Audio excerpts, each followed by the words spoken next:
4월 한 달 초대교회의 열심으로 구원을 나누는 교회라는 다짐을 가지고 우리가 말씀을 함께 나누었습니다. 오늘 4월의 마지막 주일을 맞이하면서 저는 지난 한 주 동안 그런 생각을 했습니다. 구원과 관련해서 기억해야 할 것이 하나 있다면 무엇이라고 말할 수 있을까? 절대 잊지 말아야 할 것을 하나 뽑으라고 한다면 과연 무엇일까? 이러한 생각을 가지고 지난 한 주를 살아왔거든요. 그래서 워낙 구원과 관련된 것들이 많이 있잖아요. 그래서 딱 하나 꼬집어서 얘기하는 게 쉽지 않았는데 이런 생각을 계속 하다 보니까 하나님께서 오늘 본문 말씀을 딱 떠오르도록 그렇게 인도를 하셨습니다.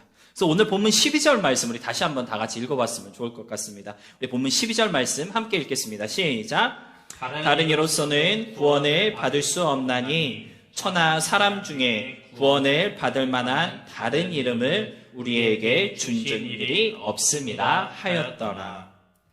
여러분, 우리가 구원에 대해 이야기하며 또 여러분이 구원에 대해서 이해하고자 할 때 다른 거 다 기억하지 못하고 또 다 이해하지 못한다 할지라도 절대 잊지 말아야 할 진리가 하나 있다면 그것은 바로 다른 이로서는 구원을 받을 수 없다.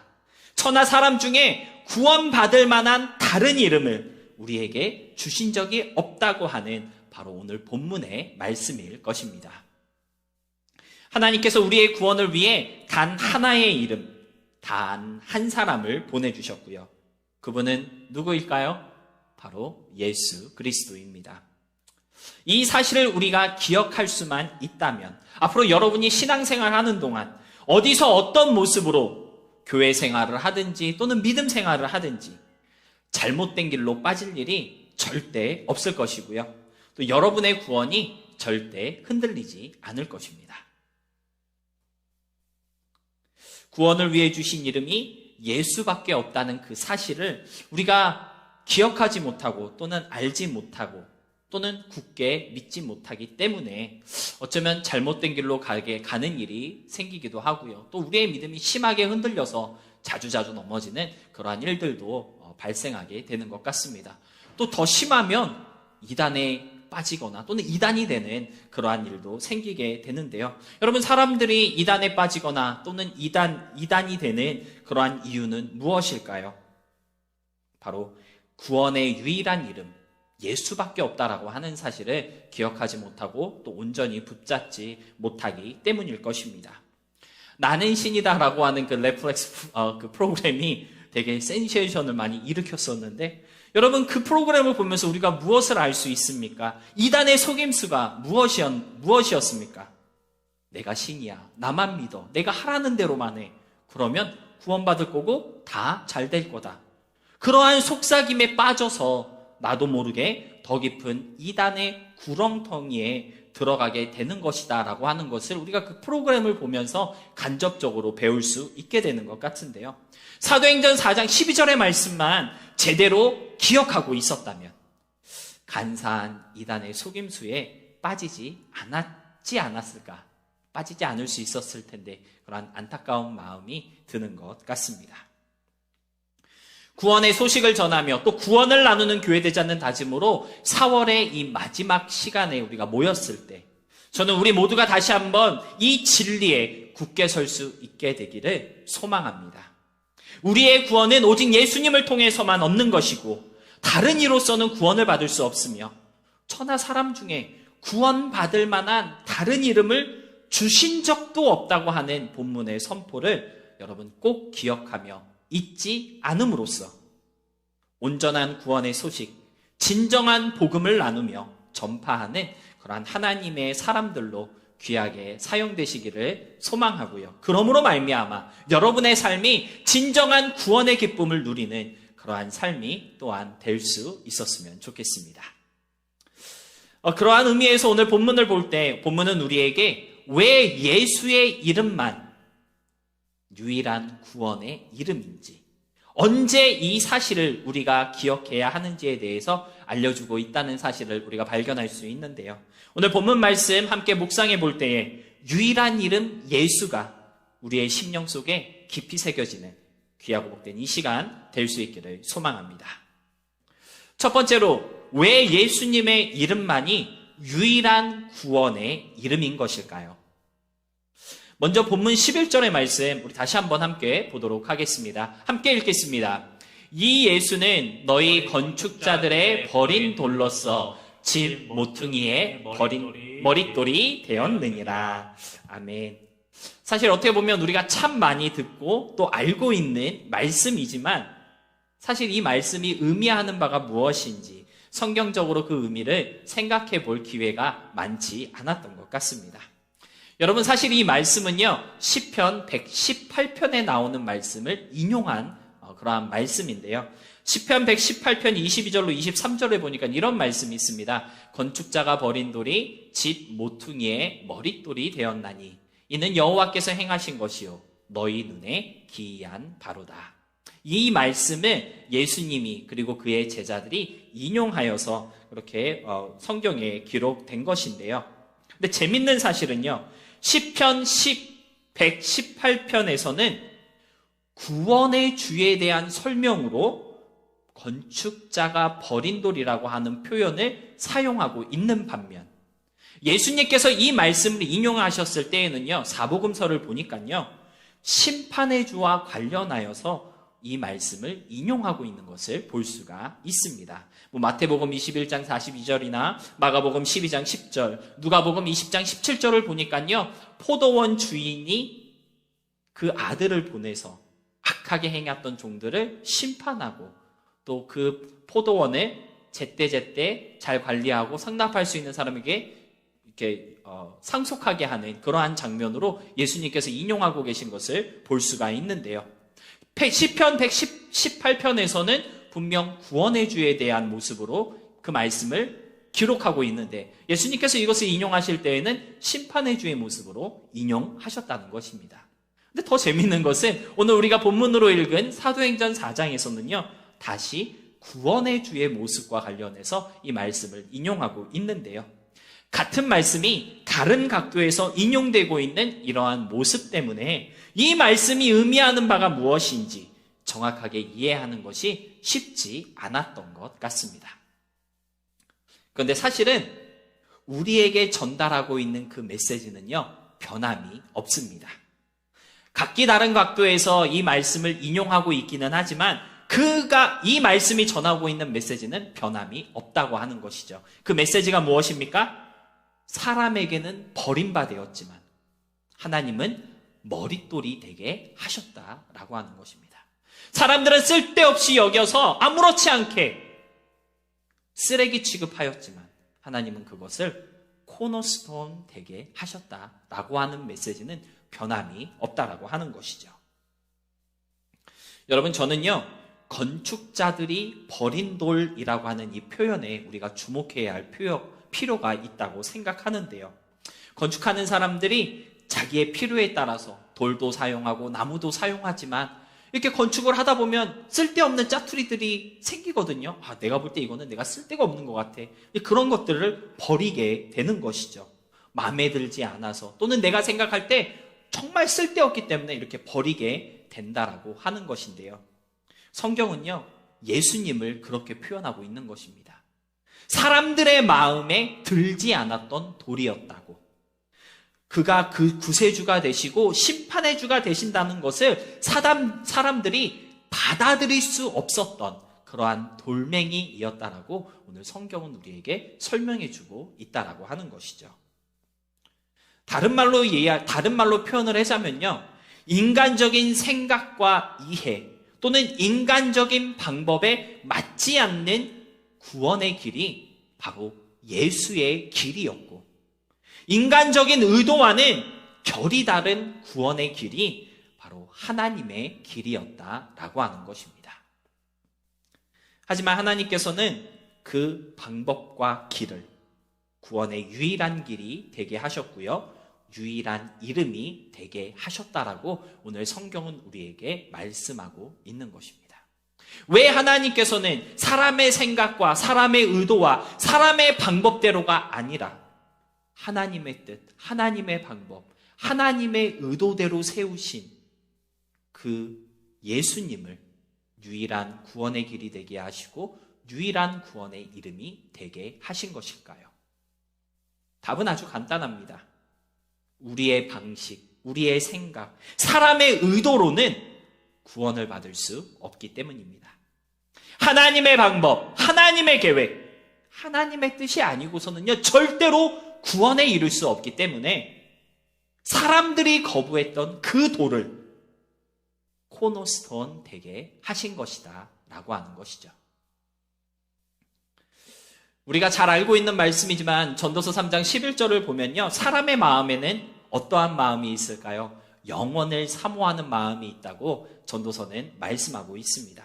사람이라면 누구나 영원한 생명, 즉 영생에 대한 목마름이 있다는 것이고요. 그 영생을 늘 갈망하며 영생을 간구하고 있다고 알려주고 있습니다. 그래서 여러분, 종교라고 하는 것은요, 그 기원을 따져보면 사실 그 영원한 존재, 영원한 시간에 대한 인간의 어떤 갈망과 또는 의지, 그 마음에서부터 시작되었다라고 하는 것을 우리는 발견할 수 있습니다. 그래서 존재하는 모든 종교마다 무슨 존재가 있죠? 신적 존재, 천국도 있고요. 영원한 시간에 대한 개념, 그런 것들이 다 존재하고 있는 것입니다. 인간을 초월하는 어떤 존재를 숭배하는 그러한 모습을 갖고 있다라고 하는 것이죠. 그런데 문제는 무엇입니까? 영원을 사모하는 인간의 마음이 올바른 방향과 방법으로 표현되지 못한다는 것입니다. 영원을 사모하는 마음은 있고, 어떻게 하면 내가 영원한 생명을 얻을 수 있을까? 영원한 시간을 누릴 수 있을까? 그러한 갈증은 있는데 해결할 방법이 인간에게는 없다라고 하는 것이죠. 세상에 존재하는 모든 종교는요, 그들이 지향하는 어떤 종교적인 형태, 즉 신을 숭배하고 신을 따라가고 예배하는 그러한 모습을 다 가지고 있습니다. 불교는 불교 나름대로 부처를 모시는 방법이 있고요. 이슬람교는 이슬람교 나름대로 알라의 뜻을 따라가는 그러한 규율이 있다라고 하는 것이죠. 힌두교는 힌두교 나름대로의 방식이 있을 것이고요. 심지어 종교가 없는 사람도 그들이 믿고 따르는 미신이라는 풍습과 형식에 따라 살아가고 있습니다. 저희 아버지가 예수님 믿기 전에 주먹을 좀 쓰시던 분이신데 말버릇처럼 하시던 말씀이 뭐냐면 예수를 믿을 바에 내 주먹을 믿겠다는 그런 말씀하셨거든요. 이게 미신인 거예요. 나름의 종교적 행위인 것이죠. 나는 종교가 없어요. 그런 사람도 다 종교적인 모습을 가지고 있다라고 하는 것입니다. 여러분, 이러한 인간의 종교적 모습이 사도행전 17장에 잘 묘사되고 있는데요.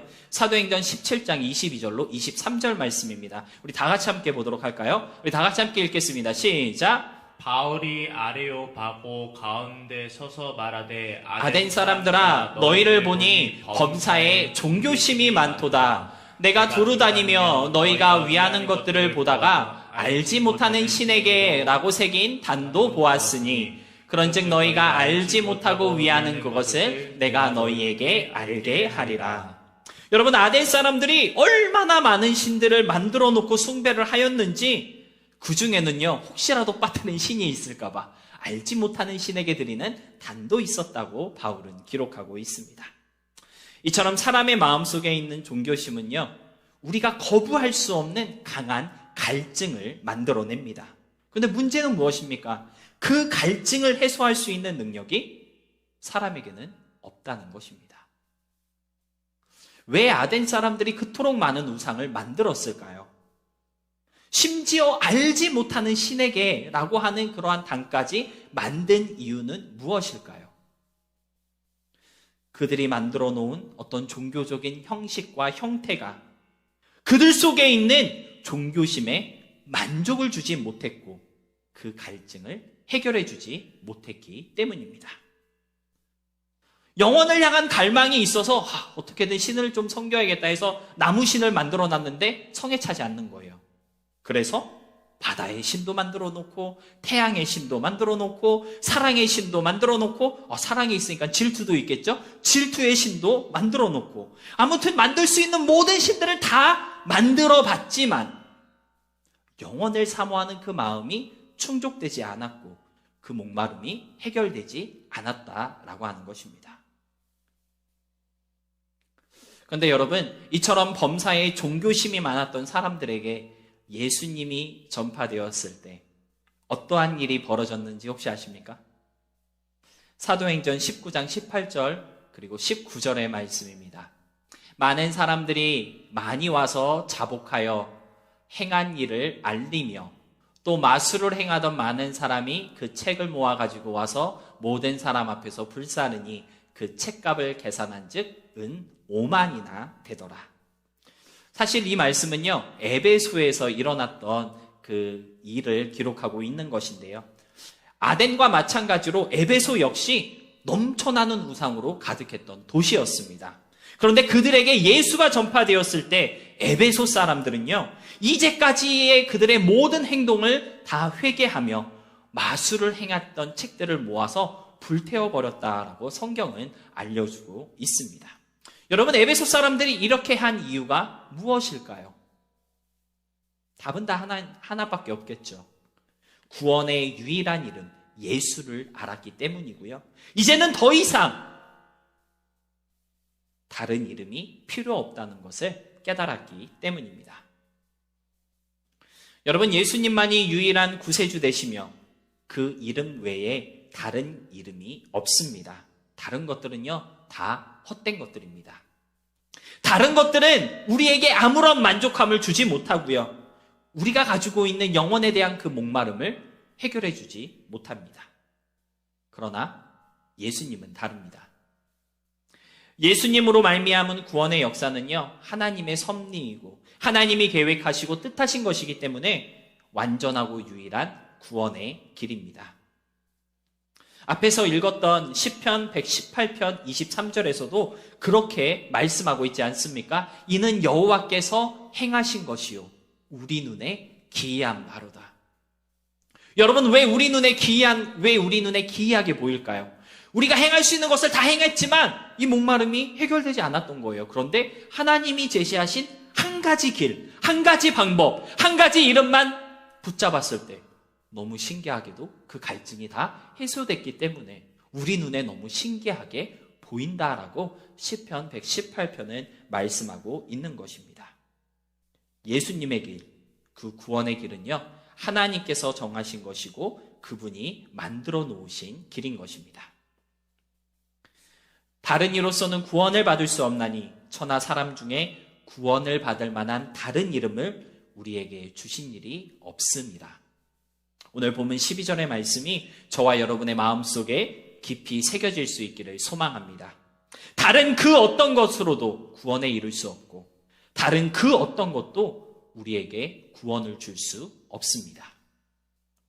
오직 죽었다가 다시 살아나신 예수님, 부활의 첫 열매이시며 우리의 산 소망 되신 그 예수님의 이름만이 유일한 구원의 이름이 되신다는 사실을 여러분 잊지 말고 꼭 기억할 수 있음으로써 올바른 복음, 생명의 복음을 나누는 믿음의 사람들이 되시기를 부탁드립니다.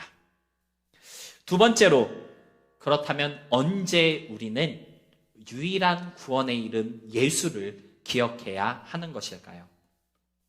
총 3가지로 볼 수 있겠는데요. 첫 번째, 먼저는 복음을 전할 때 기억해야 합니다.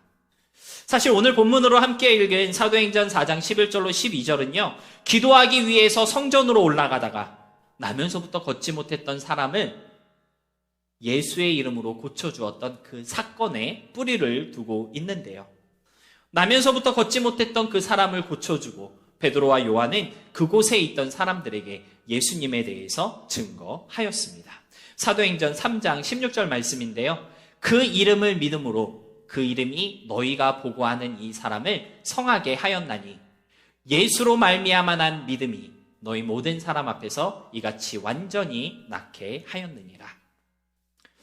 여러분, 너무나 당연한 말처럼 들릴 수 있겠지만 우리가 복음을 전할 때 오직 예수님만이 유일한 구원의 길이 되시고 유일한 구원의 이름이시라는 사실을 기억할 수 있어야 합니다. 그래야 잘못된 복음을 전하지 않을 수 있고요.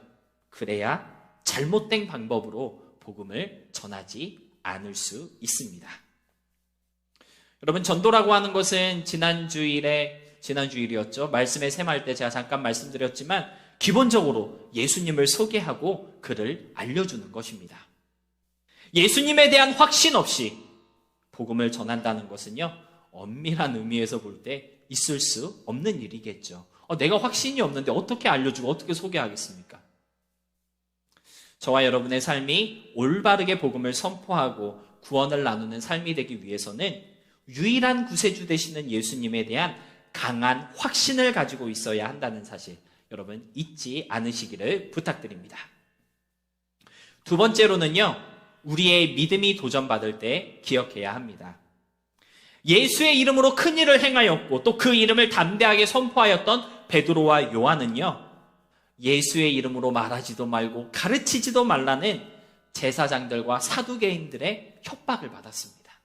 그리고 협박을 받던 그 장소에서 그들은 천하인간의 구원을 얻을 만한 다른 이름을 주신 적이 없다라고 담대하게 고백하였던 것입니다.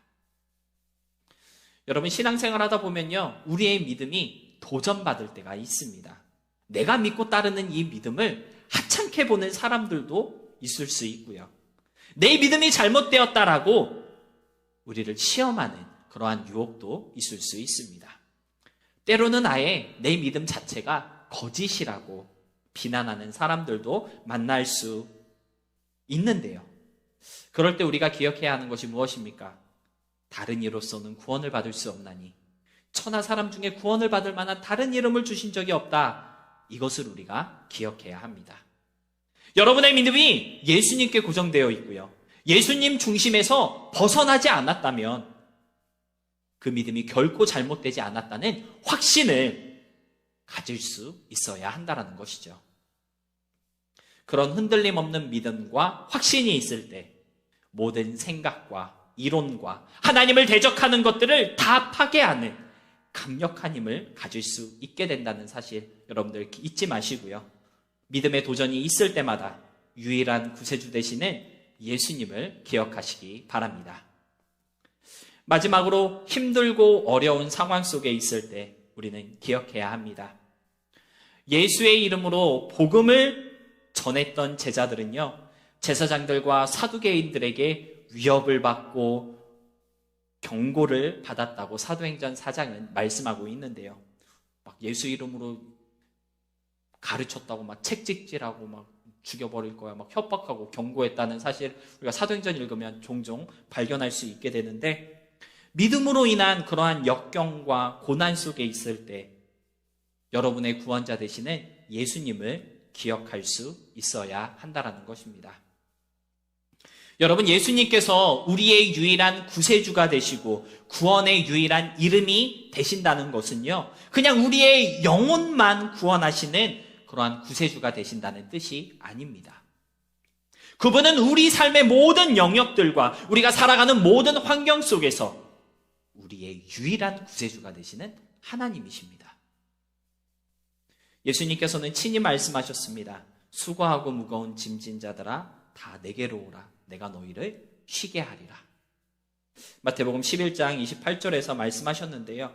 이 예수님은요, 우리의 모든 사정을 잘 알고 계시고 우리와 똑같이 우리의 모든 상황 속에 동참하시는 하나님이십니다.